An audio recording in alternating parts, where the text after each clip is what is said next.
All right, ladies and gentlemen, we are live, and what a race this is going to be. It is time for the opening round, a fresh slate here. It is round one, and we are here at what has become the staple of opening rounds here. It is the Austrian Grand Prix. It's the Red Bull Ring. Ladies and gentlemen, how you doing? My name is Fallen Monkeys here in the commentator's booth to take you through the action, joined, of course, by my co-commentator, partner in crime, Jamie. And Jamie, how you doing here? Well, for you this evening.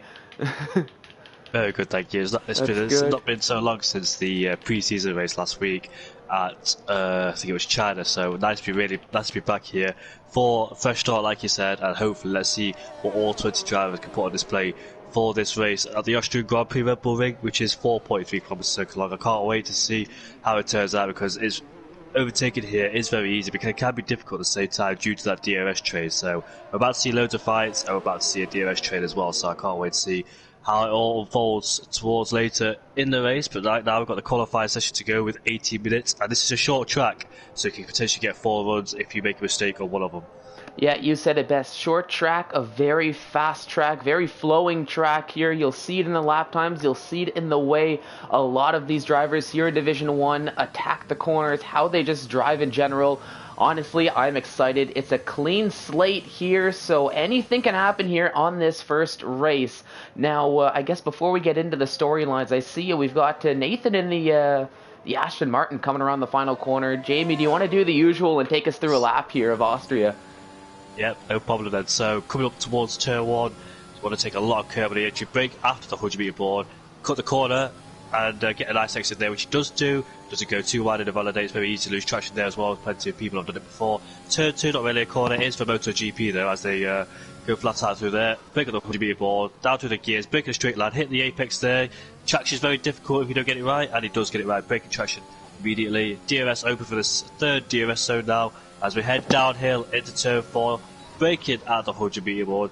You want to kiss the apex on the entry, don't use the outside curve there, and you want to take the tightest slide through here to minimise the distance. And this one, you really want to attack it, get as close to the curb as you possibly can, as she's possibly done, which she has done. Use the outside curve, avoid the curb on this one here, then attack this one, purple middle centre of course, with the first driver being out there. Now, these two corners can be really difficult because it's very easy to validate. You want to attack the curves, use all of it, run out wide on the exit, which he has done. Fantastic, hooks up nicely there as you get a distant toe from the McLaren ahead of us, and it's a 3.4, which is a very good banker lap on his first attempt, so very good performance there by Nathan as German pops himself into P2 as XL Larkin, the medium runner, into P3 with a 4.7. The rest will come on with the Aston Martin coming up to cross the line, which is QVR Campbell, 3.9. Keep an eye on him this season because I believe he's one of the contenders. You see, he's got the pace, but obviously in pre-season he's been unlucky. But obviously it's a fresh start. We've got one retirement, and that's where Verstappen spun coming out of turn 8 before. I've seen that happen plenty of times, but he must have hit the inside curve and lost the rear end. Yeah, that was Dan in the Ferrari, and that must have been what happened there. Didn't quite get to catch it as I was following somewhere else, but unfortunately for Dan, not the start to qualifying he was hoping for. Down in 14th, but will be possibly having his work cut out for him to start this race, possibly down in P20 with no time on the board. Meanwhile, we saw Isaac Kush invalidating just before starting his flying lap there around the final corner. Very tricky to get right that final corner. As you can see, if you go just a little bit too wide there, like what Nolan almost did in the McLaren, it will invalidate that lap and the next one. For Nolan, though, a 103.8, it did put him right behind his teammate Wouter there, but QVR Campbell, you mentioned him, Jamie, a driver to keep an eye out for here in the Aston Martin, jumping right back up to 4th and choosing to do a second lap here on the medium tires. Now, I actually do like that decision there from Campbell, putting in a second lap. Tire wear really isn't all that much to worry about, as P has a little bit of a moment on the inside curb of, I believe that's turn 7, right in front of the Red Bull statue there, as he's going to have to get back on track. But a little bit like what I was saying, The medium tires and the soft tires, there's really not much tire degradation here, not much tire wear. Should be an easy one-stop for a lot of these drivers. And you're seeing it here, the likes of Giron, Campbell, even AJ Wuhan a little bit further down in 9th, putting in that second lap on the mediums, get a little bit more temperature into them, get a little bit more grippy, and see if they can find more pace. And at least for now, for Giron and Campbell, it's worked out pretty well for them. Yep, indeed. And also talk about second laps. Marcus going for second lap as he validated coming out of turn 8, I believe. So he's in the middle sector now as he approaches the final 2 corners. And let's see what lap time he can set then coming towards the penultimate corner, really attacking on the exit, entry there, and on the exit, 4th gear, hit the apex, go out wide without invalidating it, and he will come across the line now to set a 3.9, which pops him up into P7, so a full 10th behind Nolan there. Very see what P's could do. He headed back in the pit lane after he spun and invalidated his second lap time. Yeah, but now, I mean, I'm seeing the, well, I thought Major Viking was on a lap, but had an invalidation diving into the pits, following Jerome there. Meanwhile, the other AlphaTauri, Nathan JB, starting a flying lap here, and I think we've touched upon it a little bit in preseason, but for Nathan JB, just trying to get off on the right foot here this season was really... honestly, I'll say it, he had probably the worst luck of any driver on the Division 1 field last season. Looking to hopefully turn that around here in this first race of the season, putting out his first qualifying lap here. We'll see how he does as he's about midway through Sector 2, heading down the hill of Turn 4. And I will say, Nathan, driver to keep an eye out here. We've seen the pace that he can put in that car, even in preseason, and we'll see if he can translate that here for some strong showings throughout the season here for Season 6. But only... sorry, go on ahead. I was agreeing with you there. Yep, Nathan has had bad luck in the past, but hopefully he can turn that around now as he makes his way towards the line to set a 4.1, so pops into P13 on his first banker lap. So he'll switch over to the soft compound tyres to do the remaining of qualifying on those tyres. Yep, and now let's see, who else is on a lap? I see Larkin on the softs right now. I believe he's running a flying lap in that Ferrari. Down in 16th, looking to beat that 104.7. He's about 4/10ths quicker than his best time here, but I'm not too sure if that's going to be enough maybe to bring him up one position unless he can find a little bit more time. Does have Nolan to worry about ahead of him. Could be affecting with the dirty air just a little bit, but as he heads towards the line, it's a very good improvement from XL Larkin. It's a 103.8, and that jumps him all the way up to 7th. So must have had a really bad Sector 3 on that first lap, but has since fixed that up and finds himself now into a top 10 position here. Carl mentioned this on his flying lap on the soft compound tyres. He lost traction coming out of turn 4, didn't hit the wall, he just managed to avoid it, so he had to bail out of his first lap on the soft compound tyres, but still got plenty of time to go in the session to try and rectify that mistake. And Pease, interestingly, has gone back out on the medium compound tyres now. There's still plenty of time in his qualifying session, but obviously you want to do more than one run on this set of sauce. So let's see what he does then to win his qualifying session, currently down in P17. We've still got Menu Viking and Isak Kush down in P20 has invalidated his flying lap on the soft compound tyre. He's about to go for a second run on these set of softs. Tyre wear is not an issue out here, so obviously can do that, doing 2 laps on these set of softs. Where's Manu Viking? He's coming towards turn number 4 now. I believe somebody's spun. Yes, it's a Haas. He's got off the track. It's Jamie 1, and he's lost his front wing for good measure as well. So in a place where it's very common to lose it, he has lost it, and he has to try and go back in the pit lane now, avoid everyone. Not ideal for Jamie in there in P12. Nope, not ideal at all, as he's going to have to take a long ways to the pit lane and potentially lose out on quite a bit of time here in what's left in qualifying, trying to get that wing changed, getting out for another lap here. And who was that? That's not Tin Can. That might have been AJ. Yeah, who's that little blue dot there that I'm seeing? It's Killer Blue. He's lost his wheel. I was on board with Nathan JB, and he's crashed on the outside of the track. Meanwhile, I was on board with Rotation. He spun coming out of turn 7, so plenty of drivers are struggling around this track. But we've got Carl Mensis now as he makes his way around the final corner, so let's see what lap time he can set in that Williams, and it's going to be a 3.9. Goes up into P12. Yep, a good improvement there from Carmentalist as he was sitting, I believe, down in 18th position. Finds himself up into P12 in the middle of the pack, but might want to try to find a little bit more. Okay. Is that Pease that had spun Yeah. out there at the end of turn 8? Yeah, you can see in the full map that the Alfa Romeo is stationary, and that's going to be P's down there in P90. So we've got 3 drivers who are already out of this qualifying session: Dan, P's, and Killer Blue. So for them, it's very easy to lose it around here.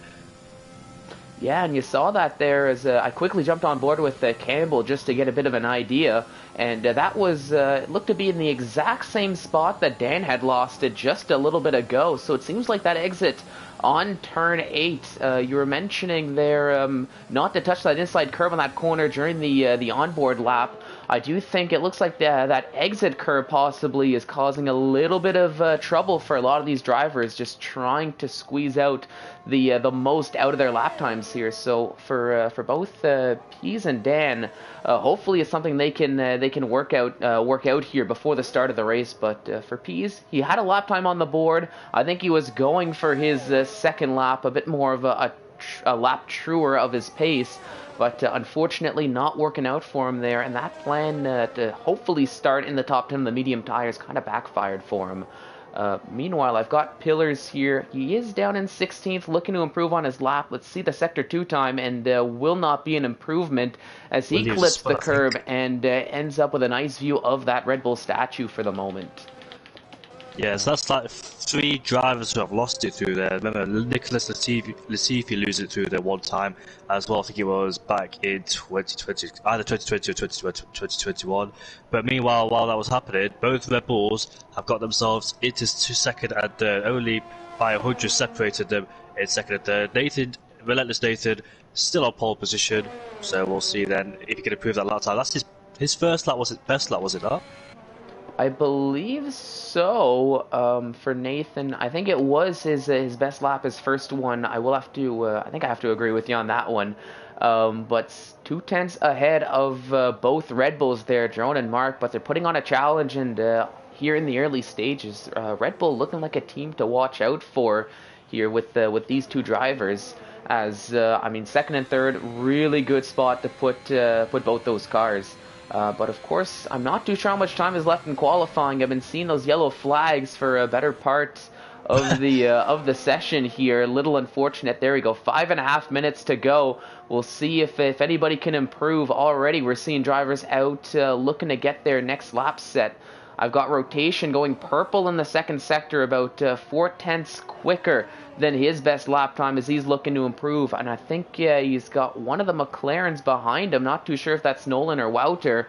But Wouter is on a flying lap as well, so I'll switch over to him in just a few moments as rotation around the final corner. And he puts up a lap, jumps up to P7, a 103.749.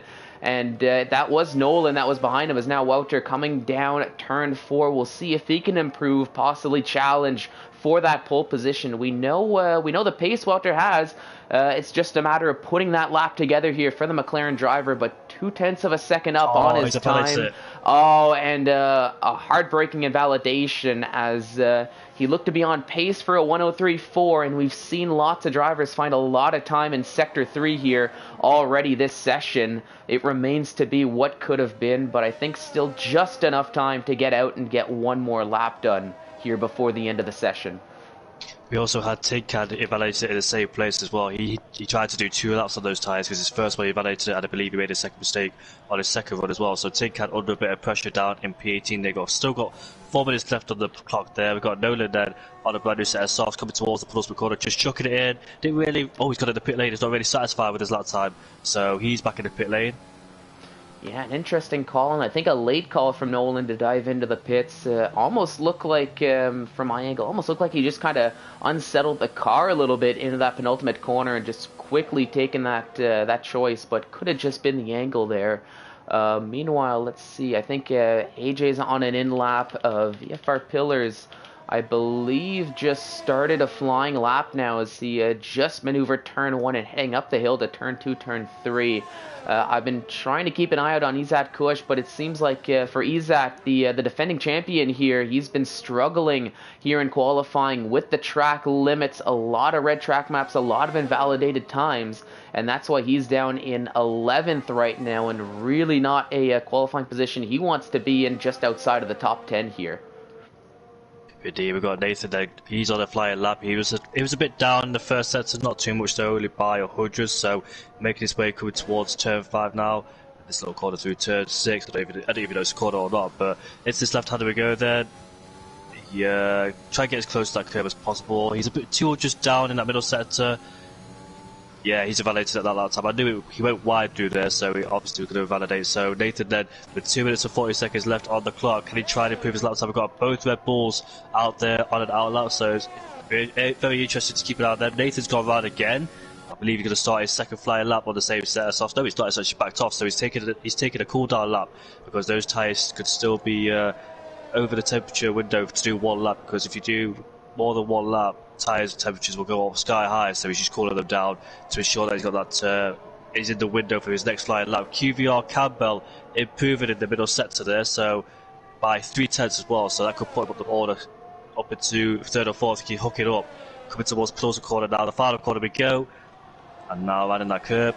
DRS enabled, and let's see what lap time it could be. It's P2, so we found another 10th in that final sector. It's the Aston Martin 1-2, Red Bull 3 and 4. Yeah, so very good lap from Campbell there. I noticed he did ride the curb a little bit on that penultimate corner, but didn't seem to hinder him too much as he kept the car under control, kept calm, and put up a very solid lap and really closing the gap between himself and his teammate. And you were mentioning Nathan taking that cooldown lap. I love that call from Nathan there, being aware of the time remaining in this qualifying session, knowing that he wants to be out on track, especially knowing the Red Bulls are starting their flying laps here, approaching the end. They can compete, but it looks like Mark abandoning his lap here, might be setting up to go for one more. Jerome, meanwhile, doing the same thing here, taking that second lap just to get get everything set up and ready here. I think Mark had a problem coming towards turn 7 because he had a slight hesitation. He knew he was going to go wide, so he backed off. He's just cooled his tyres down, going for his last flying lap. So these are crucial tyres for everybody then. It's now or never for everybody, and he's up in the second there on his lap, finally able to get something working.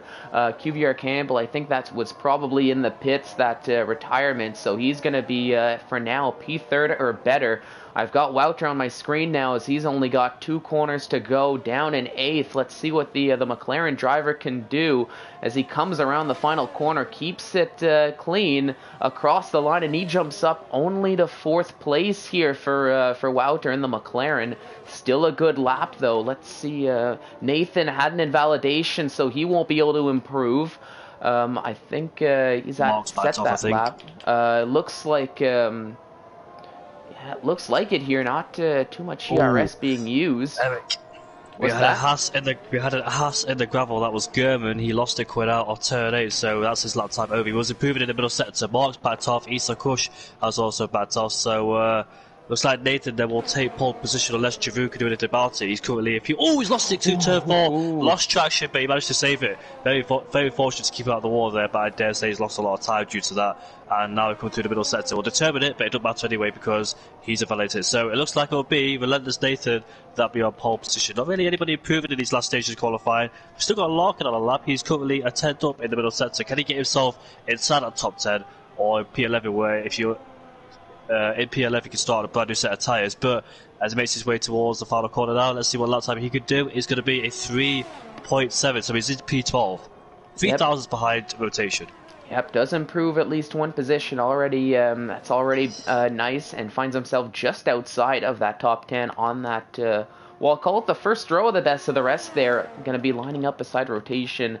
Gets the free choice of tires for the start of this Grand Prix, but looking at the top of the leaderboards here at the end of qualifying, it is Ariel Nathan who will be taking the first pole position of the season. He will be starting in P1 for the Aston Martin team. and a very good lap that he put up on the board. I believe, if I recall correctly, I think you mentioned that as well. That was his first lap of the session for Nathan, setting that 103.2, setting the bar. And as much as we saw a couple drivers come close, still not enough to overtake Nathan as he gets pole. Isaac Kush, though, on the front row of the grid in second, about 5/100ths of a second behind, and QVR Campbell starting in third. So Aston Martin 1-3, Wouter in fourth, Nathan JB rounding out the top five. The two Red Bulls were seeing themselves in second and third, but will be starting from sixth and seventh respectively. And with Gurman in 8th, AJ Wuhan in ninth, and Nolan rounding out the top 10 here. But if you look at the times here, going down the order, other than Pease, who's, well, you know as well as I do, the time really does not reflect his pace there. Every driver here essentially within 1 second of one another here for qualifying. Whew, this has got me excited for what we've got in store here for the race coming up shortly here. Nolan set his best lap time on the medium, got bow tyres, so what could he have done if he went on the softs? Only 4/10ths off as well, down in P10, so it looks like Nolan will be the highest medium runner in P10, so it could be a very interesting race. It looks like everybody just tried to do too much on their next flying laps because they're just pushing way too hard, just trying to attack the track too much and just costing them invalidations and locking up everywhere. Nathan on his first flying lap, it's just, I don't think, I've done that before where I said my first flying lap was my best flying lap. I tried too hard in the second and just try and look at my delta. You're under that so much pressure. You definitely wanted to improve, but you just push yourself way too hard and you end up making mistakes with that pressure as well. So sometimes your first lap can be your best flying lap. Oh, definitely, and completely understand that with the pressure and seeing the end of the session. Like you were saying, the pressure to perform, to squeeze out the best. You're trying to take everything you can from all the corners, and you see that from a lot of drivers. But of course, like from what we saw with Izat for a good portion of the qualifying session, doesn't always work out for you, and sometimes you just have to bite the bullet, take that invalidation, and just go out again. But as we're starting the formation lap here, very close to the 5 red lights and the start of this Grand Prix, I'll quickly pull up the tires. We mentioned the top 9 all starting on the softs. Nolan finding his way into the top 10, and he will be starting on those medium tires. But looking behind him with free choice, it's a pretty clear selection here from most of the field. Everybody except for Pease down in 19th opting for the medium tires. Of course, we saw this last week in China, I believe it was, where Pease was down the order, down in 19th, or I think he was even buck last. In China, put on that set of soft tires, and within the span of, correct me if I'm wrong, but I think it was 1 lap, found himself, I think it was just right around that P10 position. So if anybody can charge his way up the field here, it will be Pease, but he's got his work cut out for him here, down in 19th. And, I mean, we'll keep an eye out on him and see what he can do here.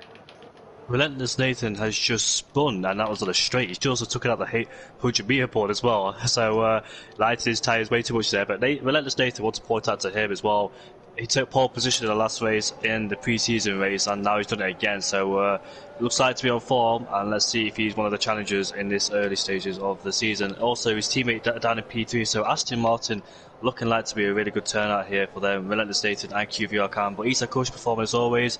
Wilder with P4, Nathan JB hopefully can have a better season like you said, and Jerune and Mott, let's see what they can do. German as well, it's be very interesting season ahead of us. Rotation struggled a lot last season because he was on the wheel, that transition to wheel, and this wasn't really helping him, but let's hope for a better season for him. He's currently in P11, so already looking good for him so far. Like I said, P's down to P19 on the soft compound tyres, looking to gain a load of positions off the start. Let's see what his performance is like during the race. Yep, we'll have to see. Lots of storylines going into this first race. Of course, the Aston Martins 1-3 constructor to keep an eye out for here. The Red Bulls, of course, we've seen the pace they have of Jerome and Mark, 6th and 7th. Expect them to possibly work together to work their way up the field. And of course, you can't count out both Izat Kush and Ariel Wouter there, 2nd and 4th respectively. They were the main championship rivals last season, but they've got the work cut out for them here in the likes of Nathan Campbell, and as we've seen, but up to 4 lights, 5 red lights here to start the season. The lights are off and we are racing here in Austria, as it looks to be a good start from Nathan, as you can see Campbell thinking about going down the outside already. That's a Red Bull of Jerome trying to get ahead of Nathan, and Nathan losing 2 spots here to both Red Bulls here in the early stages. He's struggling for the start, 3 wide there, as well as I think that's Gernman and AJ trying to get ahead, but up at the front, no movement here as Nathan, Izat, and Campbell remaining 1, 2, 3, Wouter in 4th, but now the 2 Red Bulls on a charge, getting ready, trying to plan their attack accordingly. Meanwhile, AJ Wuhan and Nathan JB having a little bit of I believe a brotherly battle here on track in lap 1, but also trying to keep Gernman in the Haas behind. We've seen the pace Gernman has here in qualifying, but it's looking to be a pretty clean lap from everybody so far, making it through the first few corners. Killer Blue, Manja Viking going side by side through this inside line, and that was Manja Viking getting ahead, but going a little bit wide there, as I thought Killer Blue was going to be able to go back at him, but not the case here. And like I said, a relatively clean lap from everybody involved here in this stage of the race. Except for one, Jamie won. JB has retired, and that was at the halfway through the penultimate of last corner, so I wonder, will that trigger a safety car? Aisha Kush has gone wide through turn 1, and QVR Campbell gets past him, and up into 2nd place he goes. But I wanted to mention Nathan at the start of the race there, because into turn 1 he got put around the outside, he got put on the curb, which delays your traction and exit speed, so that allowed Mark and Jeroen and almost his brother German to get through as well. So Nathan being put offline into turn 1 has cost him 2 places, almost 3, but let's see what he can do from there on in. Yep, unfortunate for Jamie. Right as I said it, of course, that everybody was making it through cleanly. Jamie having that moment. Unfortunate for him, and not the start he was hoping for. Couple movement in the back of the field. I think that was rotation, maybe going a little bit wide on turn 4. Wing damage. Wing damage as well. That's going to be a pit stop here, so not the start he was hoping for here on lap 2. But here in the midfield, still very close together here, as drivers are just, essentially for now, following each other, just trying to stay within DRS range for when that does get active, and I believe it is here, yes, at the start of lap 3. So we might be seeing a little bit more overtaking and possibly a bit more training here. But Nathan able to stay ahead. He's probably very thankful he's got his teammate Campbell behind him to try to keep drivers behind. But of course, for Campbell's sake, do you think he's gonna want to maybe fight Nathan a little bit if he's got the opportunity? Maybe try to snag that lead for himself. He'll try. I think he'll try to play the team game here. Very early stages of the season, so I think he'll just try and go for it, Nathan. But you don't want to fight too early. You want to save up. You save up the ERS and manage the tyre wear. Also, the tyre temperature around here, because it's very easy to go out wide in middle sector due to that understeer you're suffering, and also being in the dirty air as well. Meanwhile, Carl Mentor has got past his teammate, and his teammate's been overtaken by Total Peas, who's moved up into P12 from starting P90 to the grid. So making use of those soft tyres very early in the race and already up into P12. He cut the corner, so he might get a warning for that. But heading on to lap 4 then, it's very easy to stay in DRS range with anybody around here, because there's 3 DRS zones and it's a shorter track. So yeah, that's why it's so much close racing between all of them. Yeah, it is easy, but of course, being stuck in the train like this, it essentially evens things out. As you can see, Jerome, a 1/10 of a second behind Wouter, but with Wouter getting DRS on Isaac Kush ahead of him as well, just can't quite seem to close up. Meanwhile, though, Pease and Carmentalis going alongside one another, as Pease does get the overtake done. I think the extra grip on the soft tires at this stage of the race helping him out just a little bit here, as he continues his charge up the field, finds himself in 11th, now needing to close up on XL Larkin to find himself within a top 10 and try to work his way up from there. Meanwhile, back to the Red Bull, still stuck behind that McLaren. Jerome, he's got his teammate Mark behind him, so he has a little bit of support here from the drivers behind.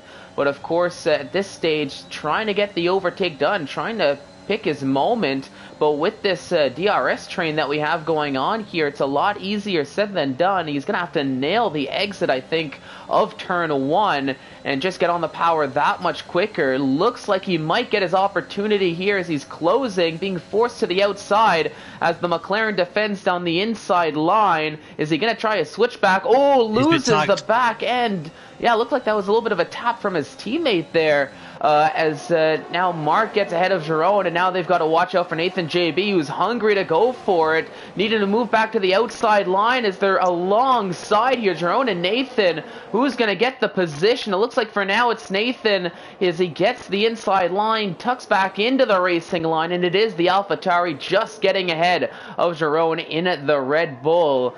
So a good move and a good heads-up play from Nathan to get ahead, but now you can see Jerome putting the pressure, and that has given Mark just a little bit of a window there. Not an ideal situation for Giroud. He was trying to do a switchback, trying to get a much better exit out of turn 3 to try and get Walter down into turn 4, but his teammate must have outbroke himself for just a little bit, or got caught out by doing a switchback by taking more of a acute angle into that corner. But yeah, he dropped it down behind Nathan. But talk about that, Giroud Visser pulling out to the left-hand side and getting ahead of Nathan instantly. Nathan had a much better exit out of turn 4, much better launch, and that allowed him to get ahead of Giroud, but Giroud is now back ahead of Nathan. And now it's Mark versus Walter. Let's see what Giroud does from P6. Will he fight his teammate too hard, try and get back at Walter, because he looks like he was doing that before, but obviously the attack from his teammate wasn't ideal, put him out of a rhythm there. Yeah, just a little bit, not what he was hoping for, but he was able to recover fairly quickly, not lose out on too much time there, all considered. And you can see already creating just a tiny little bit of separation between himself and Nathan after the overtake, as Nathan once again feeling just a little bit of pressure from AJ, I think, behind him in 8th. But of course, with the two Red Bulls being close together, let's see, is Mark going to go for it on Wouter? Are they going to maybe switch positions, give Jerome back the P5? Doesn't look like it's going to be the case, although Jerome does slightly hint towards the inside there going into turn 1.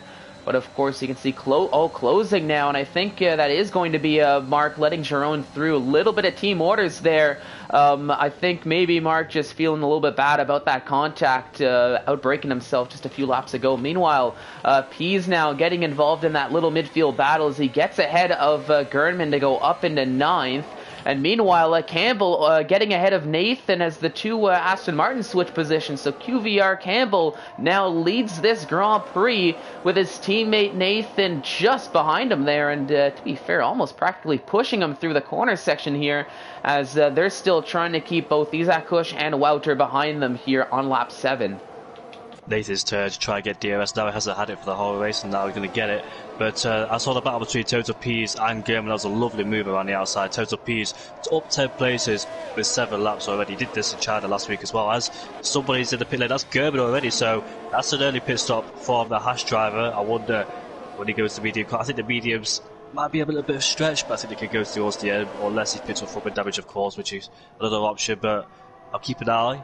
And he hasn't pit stop. It's just a scheduled pit stop, but trying to do the undercut to get out of this train. That's the only thing he can do, being stuck down there in the DRS train. But meanwhile, Issa Kush being tagged by Walter behind. Look at that, they're all so close together. There's a massive DRS train from like 1st all the way down to 14th. Yeah, it's crazy. Everybody just not leaving any room here, just all stuck in this same train. And a little bit because of it, it's relying more on how drivers take their exits more than DRS, which is supposed to help with all of this. Because, well, everybody essentially have it. Everybody gets it pretty much here in this situation. But it's very, very close racing, and nobody looking to leave an edge to their opponents here in these early stages. I think Gerdman maybe realizing that and trying something a little bit different, going for the a bit of a big undercut here, putting on the medium tires, but I don't think they're going to be able to go to the end here.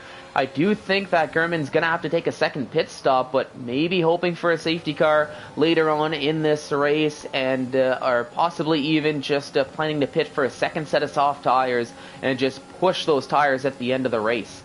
Meanwhile, on board with AJ as he makes a tiny little bit of contact with Nathan as he's trying to defend Pease, who is trying to go down the inside.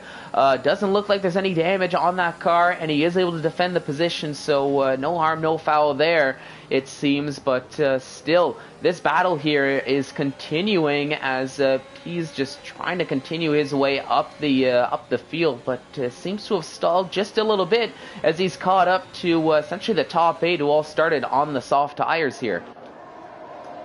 Looking at German, he's rejoined down in 15th with fresh air ahead of him, nobody ahead of him, so he can use that fresh air to try and reduce that gap, and these guys will continue. I think the pit stops here, you want to pit around lap 11 to like 13 or something, maybe even more if you can extend that stint, but obviously you want to extend it too much because you don't want to be put in that traffic and behind the DRS train. But interestingly, Nathan not opening DRS there as he wants to stay behind his teammate. Oh no, and that's Isaac Kush going for a spin on the exit at turn 1 as he falls down the order in 12th.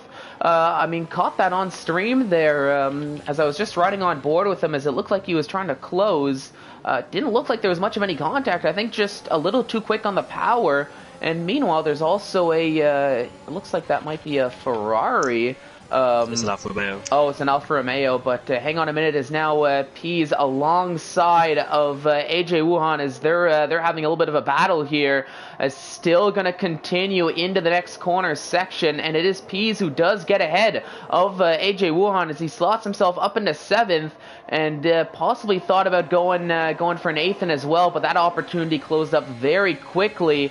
But you can see Pease found his opportunity and very methodical in how he I'll say picks apart other drivers, but just can really just find the opportunity to get the move done, and he's all considered very efficient in getting it done as well and moving his way up the field here as he's now in 7th position. Major Viking, I was on board with him. He pitted for a brand new set of softs, also to change his full wing. He's just got past ahead of Nolan as Isa Kush is in the pit lane as you would expect. There's no point staying out there on those overheated soft compound tyres. They're done now, those softs for Isa Kush, so we just hope for a safety car to bring it back into play. Yep, and a good call there. Definitely done after that spin. Just get into the pits, get on the medium tires. It is, I think, maybe a little bit early, but you are still right around that window of for your pit stop here to get on the mediums. As now you've got to take them if you're planning the AJ, one stop. Big contact with lock in there. AJ lost it coming out of turn 6 there. Luckily, unlike other people, he didn't hit the wall, which most people, or spot on the grass, which most people would have done. But sliding there on those soft compound tires, he's got Larkin right beside him coming into the final corner. Larkin taking the outside line, going off the track as they both snatch the exit. And there comes Carl Menston then. AJ then falling down into P. Now we saw this last week as well with AJ falling down the order, just those soft tyres not working for him whatsoever. Carl Menston, we almost lost it coming out of turn 1 there. He's got his teammate right behind him as well, as AJ then struggling with the ERS situation as well, so it'll be easy for Carl Menston to get past him down the straight. But those soft tyres look like they're coming to an end now with the tyre wear and overheating problems that they're suffering. Nathan right behind his teammate QVR Campbell. Be interesting between these two because they're both teammates. I wonder who's going to pick first. You both like to be Campbell as Pease. They're going around the outside of Nathan JB and the outside line. And the side by side, then you see battles going on all the way down into turn 6. Look at that! It's so close, wheel to wheel, and Pease then gets ahead of Nathan JB for P6. Then so where Pease then. He's looking really, really good, isn't he? Just started all the way down at the bottom and just making his way at the top. It looks like he's going into the pit lane as well, committed to the right hand side, not to confuse the other drivers, and he's going to be the first one. So QVR Campbell then is pitted, so that's not to my question. We got a yellow flag. That's a Williams driver. Has he crashed the pit lane? Did he crash the pit lane? It looks like it, sure. And that's going to bring out a full caution safety car. Let's jump on board with Gerdman as he looks to be aiming for the pits as well. And yes, that was in the pit lane for VFR Pillars. So really not ideals. I think maybe clipping the grass a little bit there, losing the car, and I think just colliding with the wall on the pit lane entrance. As you can see, Manja Viking taking a pit stop as well. Nolan getting ahead. But I mean, those who did take their pit stops, the likes of Campbell, Pease, it really worked out for them there as they got really essentially a perfect timed safety car, I guess. I mean, not a bad time safety car all considered. Meanwhile, everybody else in the top 9 have to go around for one more full lap, and they might. I mean, if you're in the sauce, the top 5, I think will definitely take their pit stop here under safety car. I think that's potentially just a given. We might see one of the Red Bulls stay out though, unless they choose they want a double stack. Let's take a look at that.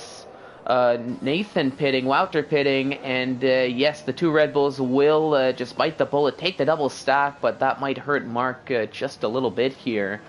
All of the full top 8 come into the pits. Dan, meanwhile, he decided to stay out on those on that set of mediums, so committing to that initial strategy, and the Ferrari driver is going to be taking the lead of this Grand Prix here.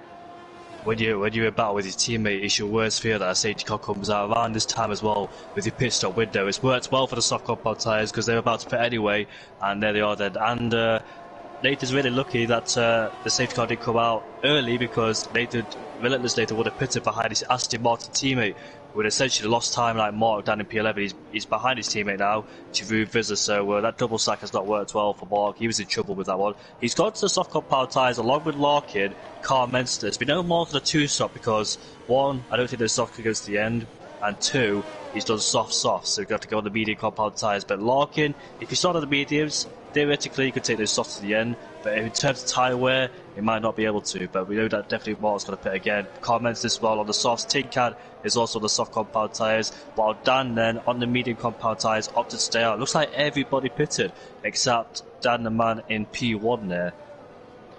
Yeah, so an interesting call here. I mean, I do agree with Dan for staying out. Those medium tires, as much as you could take that free pit stop, at this stage, if you're looking to use both tire compounds, if you go on a set of mediums, you're going to have to pit anyways for a set of softs, and if you put on a set of softs, the likes of which we're seeing Larkin, Carmentalist, and Mark do, well, I don't think you're going to be making it to the end at this stage of the race. So I think for Dan, he's just sticking to that strategy that he had in mind right from the start of the race. Maybe run at the medium tires until around lap 20 or so, 20 to 22, and then take a pit stop for the soft tires from there. So I think Dan maybe staying out for another 8-9 laps or so on those mediums. Meanwhile, for Larkin, Carmentalist, and Mark, I think they are going to have to take another pit stop. I do like the decision from Mark putting on the soft tires, especially considering the double stack.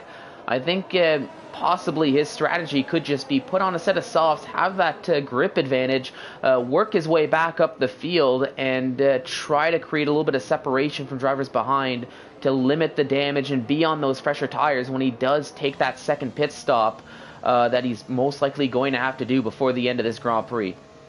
Yeah, his job, comments this Larkin's job is to try and overtake these drivers, get ahead of them as much as they can before their second pit stop, because ideally the one stop is much better, but obviously, like you said, Mark doing a different strategy there because he's stuck behind his team, and there's no point being on the medium compound tyres and being stuck in that DRS train. Might as well do something different here, which he has done, like Total Peace did when he started outside the top 10, but he was still down in P19, went on the soft compound tyres, and look where he is now. So the safety car is in this lap as the 18 drivers have caught up.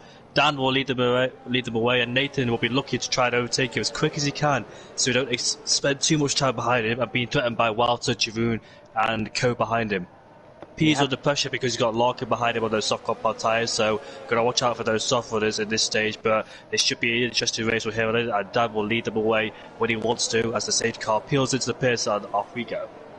Yeah, we'll take a look. I think now I believe he decides to go around the final corner, and I think it was a good start from Dan. Nathan saw it, but unable to capitalize on that start as they're going to remain unchanged. Going into turn 1, Dan almost having a little bit of a moment on the exit, though, and that allows Nathan to close right up on him, using a little bit of battery, pulls up alongside into turn 3. It's Nathan on the inside, Dan on the outside, left the room, and that's a nice little move from Nathan with those fresh medium tires to get the lead.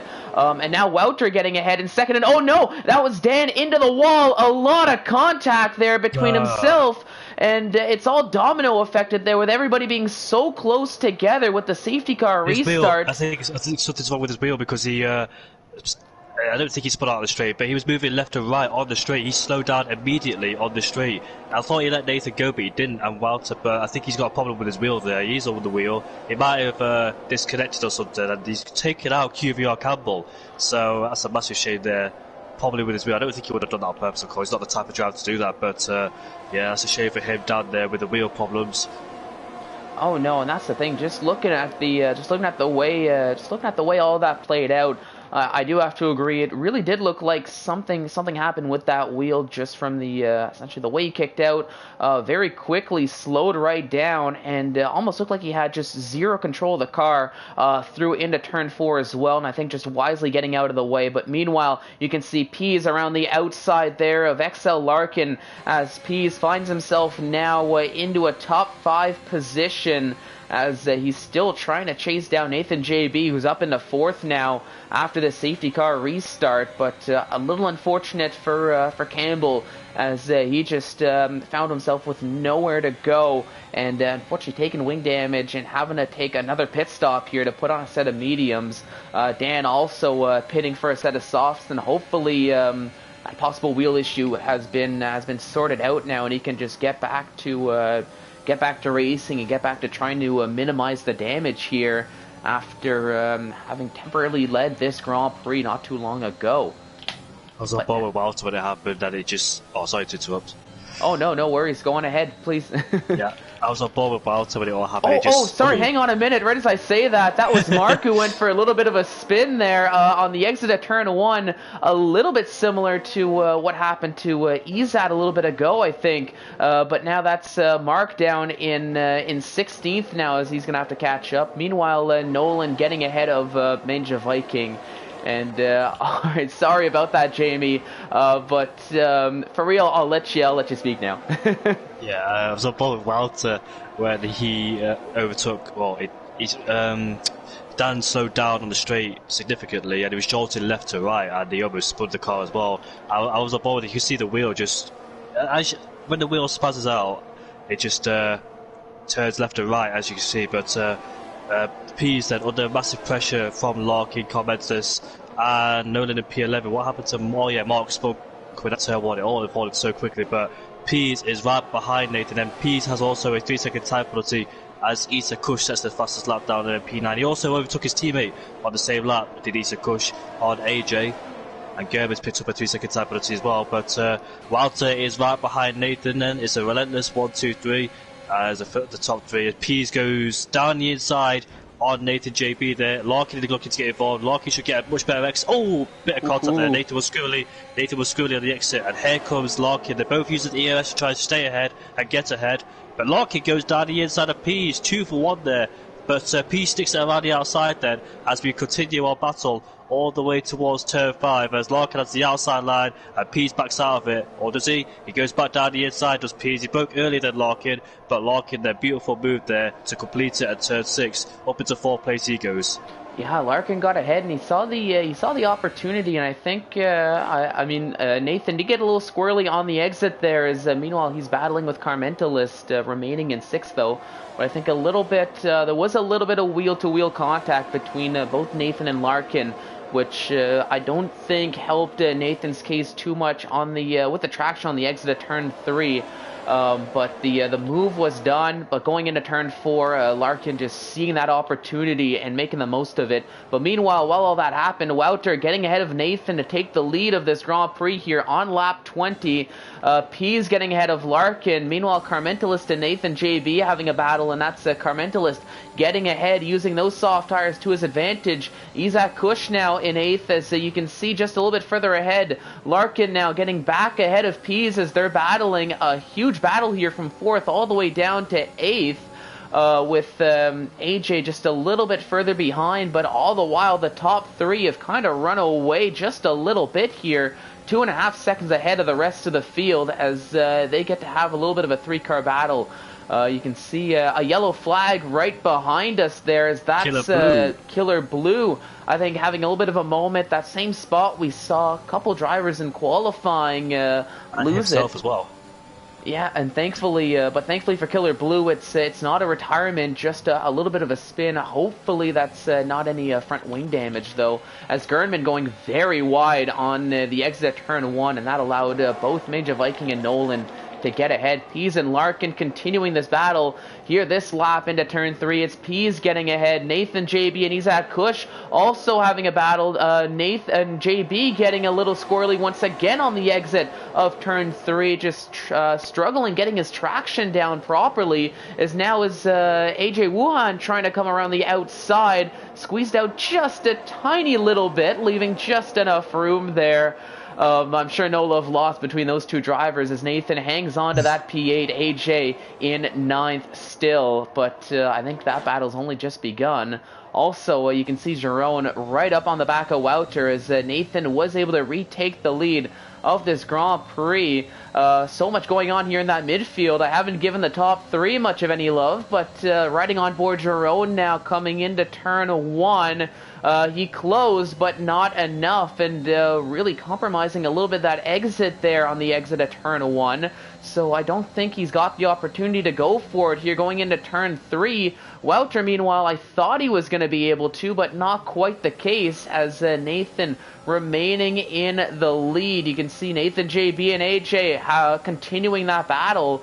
But still Nathan in 8th. But going into turn 4, it is still Ariel Nathan leading this Grand Prix with Wouter and Jerome following close behind in 2nd and 3rd. Two brothers battling hard down in P8 and P9 as AJ then tried to go around the outside, but Nathan does the inside line and claims his line into turn 6 we go, but Relentless Nathan then stayed ahead of Wouter and Jerome.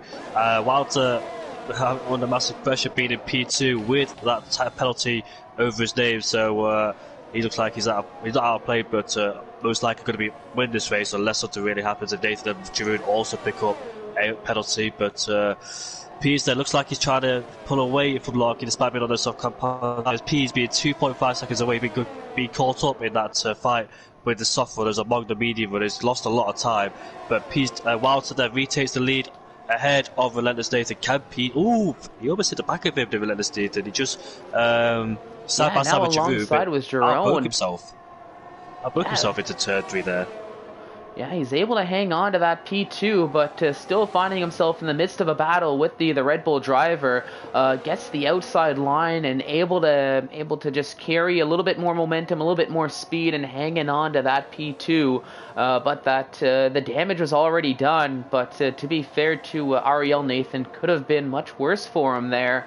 As he's still able to hang on and still very much so in this battle for the lead. But now Wouter finds himself with the open air leading the group here. It's a position he's relatively familiar with, so to say. Let's see how we can manage here as Nathan trying to break the toe from the Red Bull driver who's behind him in 3rd. As XL Tin Can taking a 3-second time penalty for multiple warnings that will be added on to his time.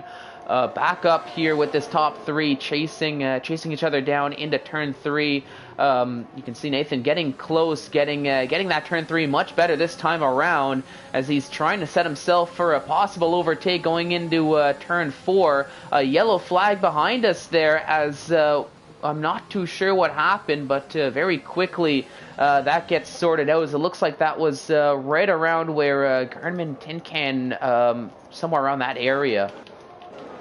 Killer Blue, I saw him, I thought he spun then, but he was really pushed into turn 3. But yeah, this is a really just a battle between the top 3. It'll be if these 3 fight even more, a lot of Total Peace closing and bring those soft runners with him.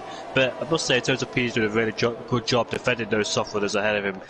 Give it a few more laps, Total Peace will have the advantage on those medium compound tyres with the softs eventually losing their peak performance. So we have to wait out a few more laps, but Giroud visitor then he'll be desperate being in 3rd place to try and overtake Nathan. Being in 3rd place is really, really difficult, but here it comes then. It has to take the outside line. Yeah, both have the overspeed on Wild to be careful not to hit the back of him with the difference in speed. But Giroud visitor can try and get a better exit coming out on turn 3 now. Trying to use the energy, open the DRS. Relentless Nathan has overtaken AJ. In fact, Nathan has overtaken AJ. Here comes Jarufus. He's going to go down the inside as he tries to look for a move. On relentless Nathan into turn 4. Nathan does the outside line and a much better exit and completes the move there. But Nathan JB defending from his brother there. Both of these brothers fighting really hard. It'll be very interesting to see which one of them comes out on top. Yeah, they've been very level on pace. Have the two brothers been? They've been fighting for that P8 for a better part of this entire race here. It's still essentially a coin toss here to see who's going to come out on top. For now, it looks to be Nathan JB who's got the advantage, and also with AJ with a penalty to his name here, it's going to just add on to the challenge. But this top 3 is close as ever, and you can see here with Jerome trying to make a move here on P2 is, oh no, where does I say that? Nathan JB is out of this Grand Prix, and that's bringing out a full caution safety car. And, I mean, if you're XL Larkin and Carmentalist in P5, P6, I mean, you got to be jumping for joy here, knowing there's a safety car right around that time where those soft tires could potentially start to lose a lot of that performance, and starting to consider when you want to be taking a pit stop. Is Killer Blue out of this race for blocking the pit lane? Did he speak out of the pit lane? I'm not quite sure, because that's the only reason why he would have blocked the pit lane. But yeah, if you speak during the pit lane, you can't reverse. You only got like 2 seconds to make it back out on track. So, but it looks like Dan's struggling as well. It looks like he's got his wheel sorted, wheel problem sorted. Yeah, he's down in P17. It looks like he's driving in AI mode, trying to get that wheel fixed. It's a massive shame for him, unfortunately. Hopefully his AI comes into the pit lane and puts on a brand new set of softs. So the top 3 is on the mediums. They all stay out. P's up into P4. So people like Larkin, Commentalist, you expect them to come in the pit lane. No one in the pit lane. Manjavaki, why not? Because of the medium compound tyres. Might as well do something different and put on a brand new set of softs. Tin Can in the pit lane. Yet all of those guys will be on the softs. No brainer for all of them to go on the soft compound tyres. Yeah, and I think as far as it's concerned, I mean, the top 3 here, they've been able to build a gap just on their own on the last safety car restart there. They will have slightly more worn tires, but if they've done it before, they can do it again. You can see P's and E's at just essentially introducing themselves now into this battle at what could be the perfect time here, with about 9 laps to go. As I mean, Gernman, meanwhile, he calls it quits here with the safety car in the pit lane. He says enough is enough as he retires out of this race. I mean, Dan or Dan's AI is taking a pit stop, hopefully to put on a set of soft tires, and hopefully by that point he can get that wheel sorted out, so we can get some Dan racing here as well for the end of this race. But of course, the question is, with all of these drivers here, P7 and down, other than Mark, who's put on a set of mediums, but with most of these drivers pitting for a set of softs, will anybody have that extra jump in their step to maybe challenge for, I mean, I'll get a little ambitious, challenge for the win or challenge for a podium here once the safety car does come in with less than 10 laps remaining in this Grand Prix? Got to keep it out of Larkin. He benefits a lot from the last safety car. If he did that in the last safety car, he'll do it again on this one, but fresher, soft compound tyres, so he'll be charging through the field there. Along with Carmentalist and those soft runners behind him. Mark, probably wondering why he's on the mediums. That's because he's done soft. He had to do another stop on the mediums to change to a different tyre compound, so that's why he's on the medium compound tyres. Yep, that makes sense. I completely forgot about the that alternate strategy with the last safety car. But of course, I think a safety car coming out when it did might have been possibly the last thing Mark was hoping for here. It does help out, but now he finds himself amongst a sea of soft tire runners, so he's gonna have to really rely on his raw pace, with maybe a little less help from the medium tires compared to everybody else around him. We'll see how that'll play out for him here once we get back to green. But I do have to agree, Larkin, Carmentalist, 7th and 8th, definitely drivers to keep an eye out. I mean, Nolan on the softs as well. Another driver to keep an eye out in 9th, as they're all going to be trying to charge their way up here But of course, if you're in the top 3, or I guess I'll say the top 6, you want to try to build a gap as much as possible, as quickly as possible before the DRS does get activated in, I believe it's, what is it, 2-3 laps after the safety car comes in, or else you might be in for a little bit of a surprise with the pace of some of these soft tire runners. But we've got one more lap around the safety car here, and then hopefully it'll come in, because I want to get back to racing, and I think we're going to have a fantastic finish to this race here, with the grid all bunched up together here for the final, what could be 6 laps of this race. With the safety car coming out at a time like this, you're always going to see something chaotic.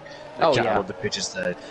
Every time there's a safety car comes out later in the race, where everybody goes onto the soft compound tires with nothing to lose, there's always going to be drama. So I can't wait to see. We've got the battle for the top 3. They're the league of their own, but they've always got to keep eye out for the soft runners as well. So it's going to be really interesting. We'll spice things up towards the last parts of the race. Meanwhile, Lorenzo in the comments saying an easy Ferrari podium, which is locking down in P7. So let's see if that happens for Larkin. He's got no penalties to his name, whereas the guys behind do, except Mark and Dan. So he's clean on penalties for the moment. He's got 3 drivers ahead of him who have penalties, but who will win this race, I wonder. I know you don't like predicting, but let's do a little bit of a prediction. All right. I mean, if we're gonna do a bit of a prediction here, safety cars coming in this lap. I mean, I'm gonna drop the name of somebody that well, honestly, I just can't seem to stop watching him here on the stream. I mean, bonus points. He's on your screen right now in the Alfa Romeo, running in 4th. I won't name drop just to not jinx, but that's my prediction here. The Alfa Romeo in 4th, who's on your screen right now. Alfa Romeo in 4th though has got a penalty, so it'll be very hard for him to do so. He's also on the medium, so with the soft runners behind him, it's going to be very hard to pull a 3-second gap, but the safety car will be coming in towards the end of this lap. Look at Walter, got a decent gap already. They've been caught sleeping on the restart there. I don't think he was expecting that early jump. Nope. He saw that Dan went at the last corner, but this time Walter went to the penultimate corner, so cost himself a bit there. But anyways, race has begun for the final 6 or 7 laps as Carl Mendes picks up another type penalty. He's trying to fight Larkin. He's right behind Larkin as well, but Larkin then uses the ERS to stay ahead. Then his first target is, oh look, he's going to go down the inside. It's a late move, but here he goes and loses traction on the exit. Carl Mendes is sweet through, so optimistic move down there for Larkin. Just didn't quite work out because he got put into a acute angle. And very hard to build a speed with traction as well, so he's dropped down his P8. He needs to be very patient with his moves there. I say patient, 6 laps to go. I think he needs to go send it, but in the right places. Yeah, he's going to have to pick and choose his moments, as a yellow flag, and that looks to be Dan maybe still fighting with his wheel there in this stage of the race. Very unfortunate, but you can see Carmentalist, he's on a charge with the softs, trying to get past AJ. Thought he was going to go for a move there to try to get it around the penultimate corner, but I think knows a little bit better than try that there. Especially in this stage, as he's going to try to get it down the straightaway, possibly into turn 1, but I think realistically into turn 3. You can see, other than that, though, a little bit remaining unchanged. You can see Isaac Kush and the rest of that field just pulling away ever so slightly, but here comes Carmentalist down the outside. AJ on the inside line, they're wheel to wheel on the exit, and it looks like it is advantage to the soft tire runner of Carmentalist, who gets that position, gets up into P6, as now he gets one down, and he's got a couple more to go here, as he's already sees himself very close behind Isaac Kush, running in P5, so Carmentalist can just smell that top 5, but he does have 6 seconds of penalties to worry about here with 5 laps to go in this Grand Prix. Oh no! He clipped the curb on the inside, and that forces the car to just step out. That's a massive shame for Larkin there. Massive shame for both Ferraris down in P14 and P15 there. So got a caught out by putting the car too much grip on the entry, and yeah, sadly for him, he's been dropped down as P16. And here comes Carmentalist. He's got past Issa Kush before turn 1, so he's got both Mercedes there. And his next target is total P. Dan sets the fastest lap in the Ferrari in P14. he's 4.4 seconds behind Tinker, so I'm not quite sure if he caught up during the safety car period. But anyways, there's another fight going on between AJ and Nolan. Nolan on the soft compound tyres, as Manu Viking behind gets out of shape slightly, as DRS is enabled there for these drivers. So here comes Nolan on AJ. Yeah, right. Nolan trying to down the inside. Yeah, Nolan I mean, AJ trying to force Nolan to the outside, but and that's Mark, who had a little bit of a spin on the exit at turn 4 as he finds himself now down in 13th, and for Mark, not really much of a Grand Prix to remember. A couple spins, victim of the double stack there, and just really not having the best of race for him as he's down in 13th, but finds himself just outside of the points there for the top 12. At the time being, as it stands right now on track. Meanwhile, Manja Viking right up behind AJ Wuhan, and you can see AJ with DRS able to keep ahead, but for Manja Viking, it might just be a matter of time here with those soft tires, and now he gets the overtake done to get up into 8th. Meanwhile, Carmentelis does get ahead of Pease to go up into 4th, so the charge continues for Carmentelis, but it looks like you might have seen something that I missed.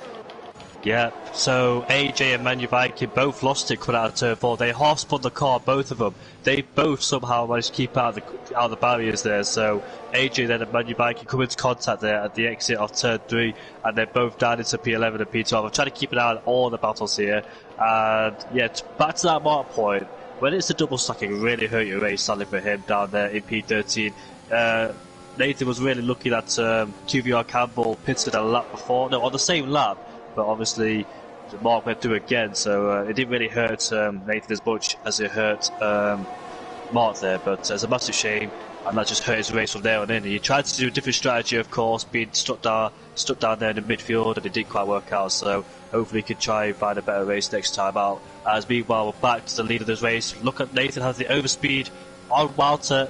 In fact, he backs out for the DRS. Yes, he does back out. As Carmentelis goes down the inside of Chiruva, so he's not hanging around. He could find himself on a podium, could Carmentelis. And look at that, there's Pease and Nolan right behind too. And will Nathan try and go down the inside of Wildside? No, so he backed out for the second DRS zone, and he doesn't go down the inside here. So he's just waited to the possible right moment. You don't want to go too early, just in case.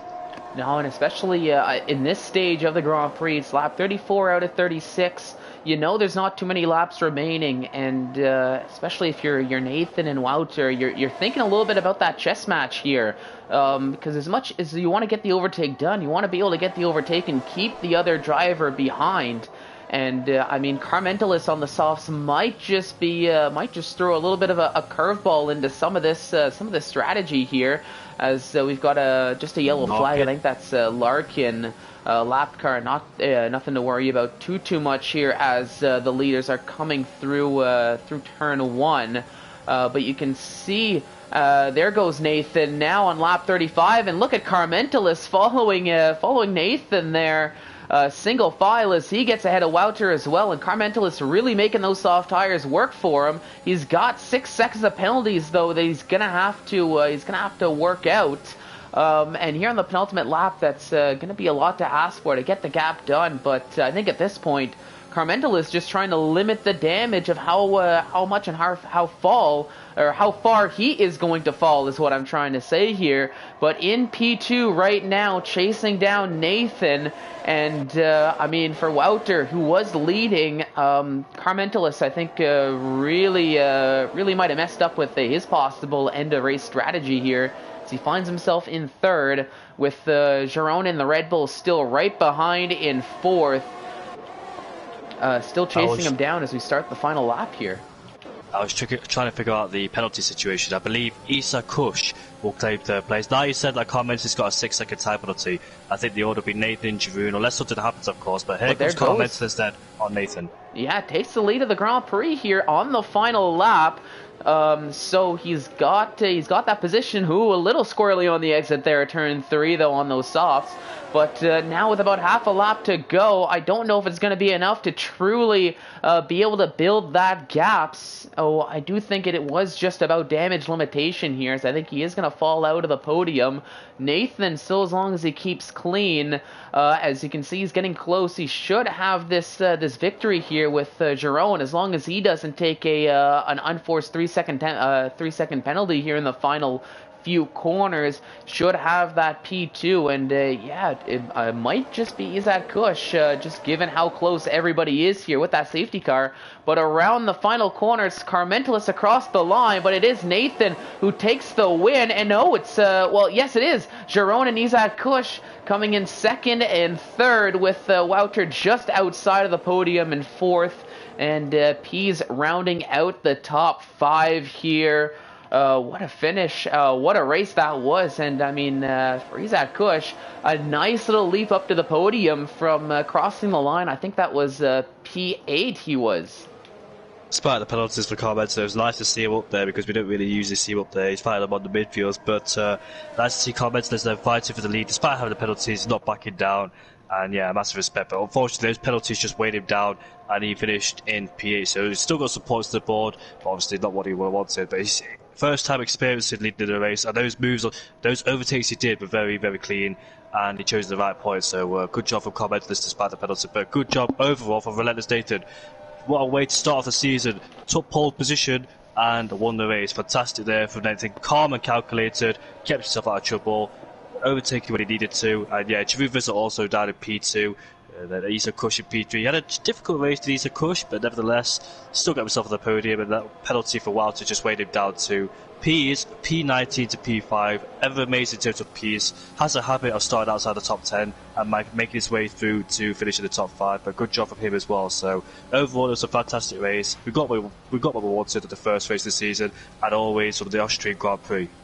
Oh, definitely, and I mean, you got to hand it to Ariel Nathan there. Had that pole position in the bag, and a very dominant race. He didn't. It's not like he led every lap, but I mean, essentially, it almost seemed like it was very difficult to touch him. You saw, I mean, Wouter got ahead for a little bit, was leading, but I mean, Nathan kept calm, did what he had to do, and was able to get the victory here at the end. Of course, Jerome just staying consistent there right around the podium, and he reaps the rewards. And for Isaac Kush, after taking that spin early on, finding himself near the rear of near the back of the field, able to climb his way back up. I'm sure with a little bit of help from the safety cars, snags that podium and driving a clean race, no penalties to his name either here. And with that late safety car, that was the difference for the podium. But Wouter P's 4th and 5th, a good race. Nolan, rotation, Carmentalist, Campbell and Mark rounding out the top 10. Dan and XL Tin Can still got that finish with the points there. And you can see going down the order, there is the rest of the field. But I mean, what a race to start off the season there. And whew. I'm excited here already for next week, but and the race is just finished. But I mean, it's gonna be a great championship. I'm excited. I'm happy with the way this one turned out. I concur with that as well, because so much fighting throughout the field there, and I'm really happy to see we're going to have another fantastic season as well. And rotation as well down in P7, we'll be very happy. I know we struggled a lot last season trying to get used and adjust to the wheel. Finishing the points and also set the fastest lap, so another point there for rotation. I don't mention him much, but he's done a fantastic job today. He kept himself out of trouble and managed to get himself up into P7. Chivu from starting P6 up into P2. Be very aggressive at the start. It worked out well for him despite that early contact with his teammate Mark, but did a fantastic job overall to Chivu in P2. Oh, definitely. Now, I know some of these drivers do already have that invite to the comms party for that post-race interview. I'm not too sure if Nathan has it. I can try to get that sent off. See if we can get a little bit of thoughts here. It is, of course, first race of the season. Always nice to get a little bit of driver thoughts here. So bear with me if you're watching that blue screen as I just try to see if they've got if they actually do have them. So I think Ariel Nathan is just Ariel_Nathan, I believe, correct?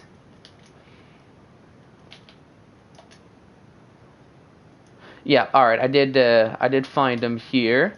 So I just quickly sent that to see if he can put a pause on that celebration just a little bit to speak to us, and I'll try to get see if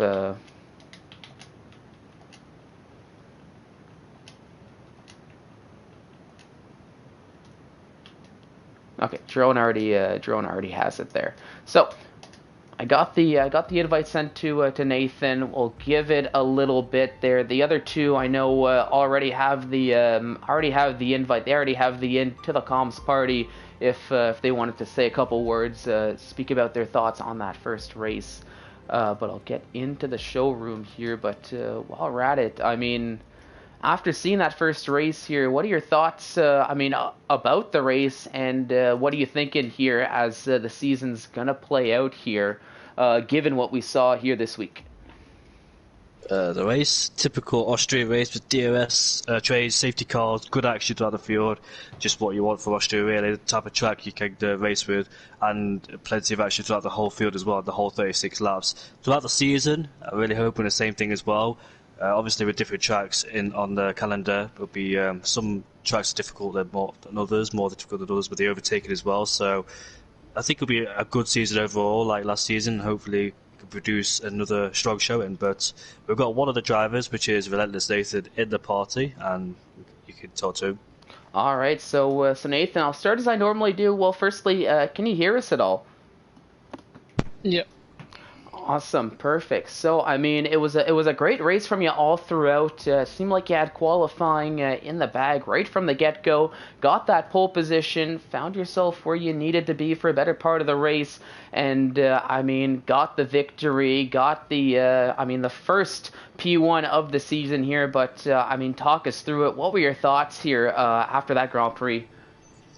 Yeah, obviously just a consistent race. Obviously there was, I think, 2 safety cars, so it was obviously a bit harder than just a standard race, but yeah, just quite consistent pace really. Obviously it was unfortunate Campbell got, I think, held by the safety car or something. I don't know, he pitted and then, like, as the safety car got triggered, I think he got stuck behind it or something. So yeah, it was going to obviously come down to a good battle with him, but obviously, yeah, the second safety car came out, and it was kind of tough to decide between softs or mediums. But yeah, I think the mediums, like, they were actually fine, like, for the whole road, because Austria is not really, the tyre degradation is not really horrendous, so I think the right call was obviously to go into mediums, and obviously it helped that people were picking up warnings quite consistently, so yeah, obviously happy to get a win and pole.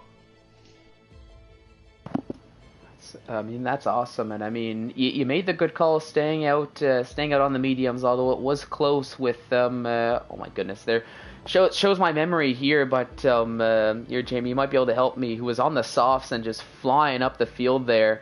But I did want to ask, seeing the pace he had on the softs, I know it was near the end of the race, but were you worried at all that, I mean, it might just slip through the cracks for you with the, like I said, with the pace that the softs are showing near the end of the race?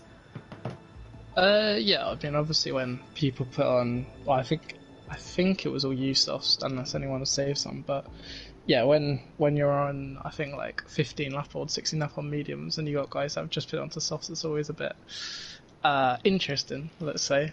But yeah, I think because of the DRS train as well, like, you can only really pass into I think it's turn 3 because of turn 2 being MotoGP, but yeah, turn 3 and 4. So as long as you stick in the DRS train, like, you're not really, I think, that, like, under pressure that much. And also I was playing it quite, like, tactically, just like lifting off before the braking zone to obviously, like, stay behind, like, not really. I mean, the first stint behind Campbell, I, like, barely used DRS. I was just kind of sat there and just really used it, like, only to defend from Izzat or Wuta. So yeah, it was kind of just a very tactical race. All right, now, I mean, Jamie, do you have anything to add at all here? Well, he pretty much answers all the questions, but nice to meet you, mate, and congratulations. Cheers, thank you very much. You're welcome, mate. It's a very good win. How are you feeling throughout the whole season? Because ever since pre-season, you've just been lots of form. So at the moment, taking pole position, well-calculated moves, not going aggressively, planning your moves, and essentially winning the race. So how are you feeling throughout the rest of the season, mate? Yeah, obviously pretty confident. I think it'll probably be between, I don't know. Well, obviously, I think like 5 or 6 drivers maybe. Like, there's quite a good, like, field of people that can obviously win it. But yeah, obviously I'm only reserve for now. Oh. I think yeah, that's it. Yeah, so, but I mean, always just gonna tally my points and see where I might finish, and obviously, if a full-time seat does come up nearer the middle end of the season, obviously it'd be nice to see where my points do get eventually put on. But yeah, obviously looking forward to the season and hoping to get a few more wins and maybe fight for the title. Also, do you know in qualifying, was your first lap the best? Your best lap? Not the first one was a mid four. The second one, the second set of tires was the 0.2, and then the final one I just that was not good. I know a lot of people were struggling in that qualifying session, weren't they? Yeah, definitely. Yeah, the times were obviously there was like a few that were like quite on pace, but then there was a few that I was quite surprised that they were a bit further off. I just want to say a massive congratulations, mate. Well done, and that's it for me. All right, yeah, and I mean, Nathan, congratulations from myself as well. I mean, really putting your case out there for possibly that full-time seat after performances like you've shown the past 2 weeks. But congratulations on the victory, and go enjoy that champagne. Cheers! Thank you very much, both for comms as well. You're welcome, mate. You're welcome. All right, and on that note. I don't think we're getting any of the other interviews, so I think we'll wrap up the stream here today. But what a race that was here in Austria! Really excited to get the season kicked off here today. Of course, a little bit sad that this week is done, but don't worry, we will be back next week, same time, same place, as it'll be the Spanish Grand Prix for round 2, and you're not going to want to miss that one. It's going to be a good one, as it always is here. But, of course, for now, on behalf of myself, Jamie, and everybody here at ISRL Esports, I want to say thank you so much, everybody, for watching, and have yourselves a fantastic evening. And you guys